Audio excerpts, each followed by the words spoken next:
जाति अनि समाजको अगाडि परिवारको अगाडि आफ्नो आफन्तको अगाडि यो करार गर्दै गरेको कुरा चाहिँ अब धेरैचोटि चाहिँ के हुन्छ भन्दाखेरि चाहिँ विवाह पछाडि चाहिँ सम्बन्ध बिग्रिँदै बिग्रिँदै घट्दै घट्दै जान्छ, प्रेम सेलाउँदै सेलाउँदै जान्छ। यो कुरा चाहिँ दुला र दुलहीले बुझ्नुपर्छ। यो कुरा चाहिँ अब चाहिँ बाइबलले चाहिँ भन्छ प्रभुलाई विश्वास गरेको छोरा र छोरी आत्मिक सम्बन्धमा परिवार सम्बन्धमा जोडी गर्दा त आत्मा र प्रेममा चाहिँ बढ्दै बढ्दै बढ्दै जानुपर्छ।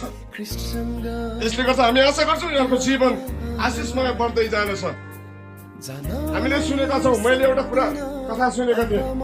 पहिला चाहिँ एउटा केटाले एउटा केटीलाई मन पराएको छ अनि उसलाई आफ्नो नजिक पार्नको निम्ति चाहिँ धेरै चोटि चाहिँ उसले है त्यो केटीलाई चाहिँ उसलाई धेरैसँग प्रोत्साहन गर्छ।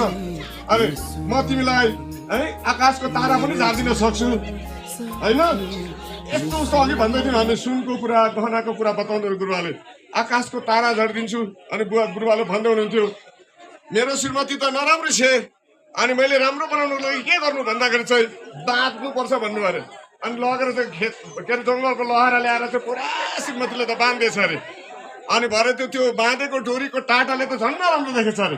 अनि फेरि गएर भनेछ अरे हजुरले त मलाई बाँधेर श्रीमती राम्रो हुन्छ भन्नुभएको थियो तर मेरो श्रीमती त झनै नराम्रो भयो भन्दाखेरि चाहिँ मैले जङ्गलको लहराले बाँध्नु भनेको होइन, तिमीलाई सुन र गहनाले बाँधिदेऊ सजाइदेऊ अनि तिमीले सुन्दर देख्नेछौ।